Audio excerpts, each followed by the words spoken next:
Hey everybody, this is your boy Sarad with another episode of Because I Have Nothing Else Better to Do.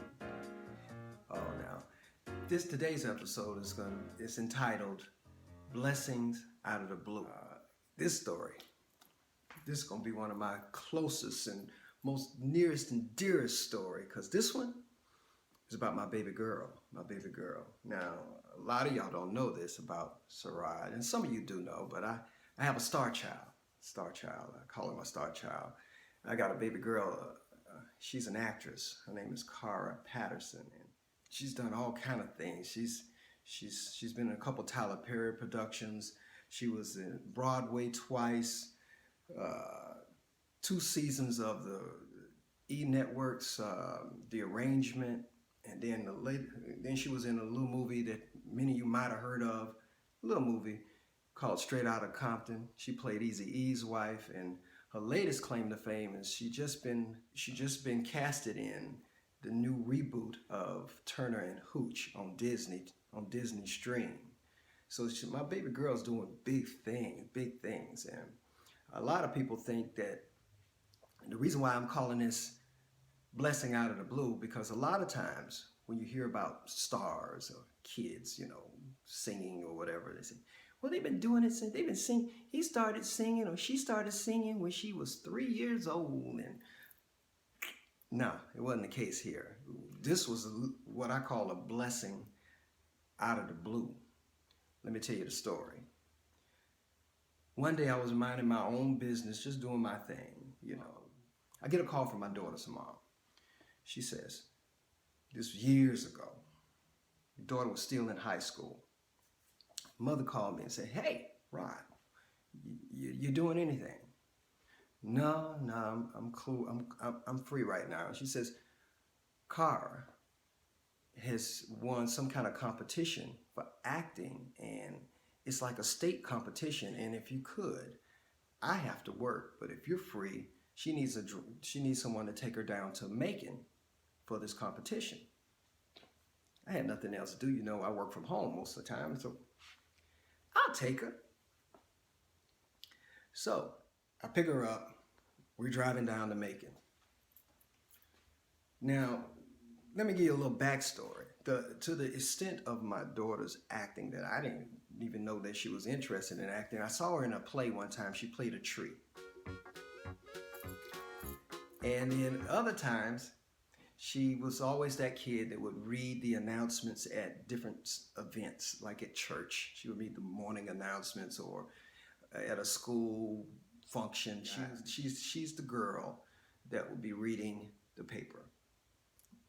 That's about it. But that was a script, and it wasn't nothing really mind-blowing about the things she was doing. So I'm thinking, my daughter's mom calls me and asked me to take her to this competition. I'm thinking high school, trees, it's gonna be really kiddie stuff. Well, we get down there. We park, and I'm starting to notice that this is a real professional setting. We get in the building. It is about 20, 30 people in this room. And some of the people, the competition had already started. And I'm looking at these kids, and this some real acting stuff. I mean, I see one girl doing a monologue about drinking tea in an English accent, and she was doing all this, and I'm looking at all this, and it was set up like American Idol. So they had the judges' tables there, had Simon, Randy, and whoever. It would look like that, these judges, and these all college professors look like to me. And they all look distinguished. And so I'm seeing these other actors come up and do their monologues, and they're really good. So I started getting nervous. Because remember, the most I've seen my daughter do at that point was she was a tree. So I say, hey, Pooh, that's a nickname, Pooh, they pretty good. And she was like, yeah, they're pretty good, Dad, they are pretty good. And I said, yeah. I'm thinking to myself, you not nervous? Because I'm nervous, because I'm thinking, I don't want to get embarrassed. My daughter acted like it was nothing. No, these people were really acting. All these was the best of the best around Georgia. It was a statewide acting competition. So finally it came up to my daughter's turn. I'm sweating bullets because I didn't have a clue, didn't know what she's going to be doing. My daughter came up. She stood in front of the judge's table in the middle of the floor, 20, 30, 40 people around us, and she said, "Hello, my name is Carra Patterson. I'm going to be doing a piece by such and so, such and so, such and so." She took a breath. She put her head down. When she lifted her head back up, she was someone else. She started going and doing her thing. It was a play. It was a piece. I think it for color girls about an abusive guy and a controlling relationship. That she was a girl and she was in this abusive relationship with this guy, and she walks you through, and everybody's holding on as she went through this monologue, and eventually it went up to the climax where this guy holds this woman's kids out the window, and she's begging and pleading for him not to let go. And he's on the 8th floor, and he lets the kids go just to spite this woman. And then she went on to finish that piece, and when she finished, I kid you not, almost everybody in that room was crying. And I was just in the corner like this.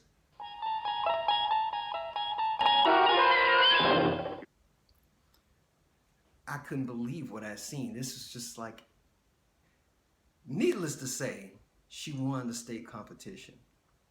And then she went on from there to all the other accolades that I had mentioned before. Blessing out of the blue. I on the drive back, called her mom, and she just said, she said, "How did she do?" I said, "She's really good. She won." She said, "Oh, that's really good. That's good." No. I said, "You're not understanding. She's not just good. She's Angela Bassett good." And my daughter's been rolling ever since.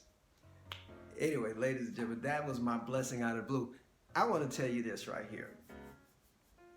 Every school I go to, that story about my daughter stuck in my head because I go to schools and I talk to kids about bullying, but I always inject this at the end of my speech to encourage kids. And I encourage you, everybody was born with a special gift, a special talent, a special thing, something that you can do better than anyone else in the whole wide world. At least nobody in the world can do it the way you do it. Now, it's your job to figure out what your gift, what your talent, what that thing is. And once you find that gift, it's your responsibility to share your gift with the rest of the world. I implore you guys, while we have this downtime and everything's getting ready to open back up here pretty soon with luck, explore, try. You don't know what gifts, what talents, what's down inside of you. Write that book, study on how to write the book, and write that song, or try stuff that you've always wanted. Now is the time to switch gears. They call it right now a big reset. The world is resetting. So why not? If you don't know, maybe this is the thing to help you open up your mind, to get your attention to start doing what you really should be doing. I know I'm reinventing myself. So I implore you guys to do the same thing. Reinvent yourself. Now is the time to reset. If you weren't happy with what you were doing before, now's the time to try to explore and try different things. You got YouTube, you got Google. You have no excuses. Anything you want to learn, you can learn. I promise you that. I'm a witness. All right, guys, it's your boy Sarad. I just wanted to share this another personal story with you guys, and because I had nothing else better to do.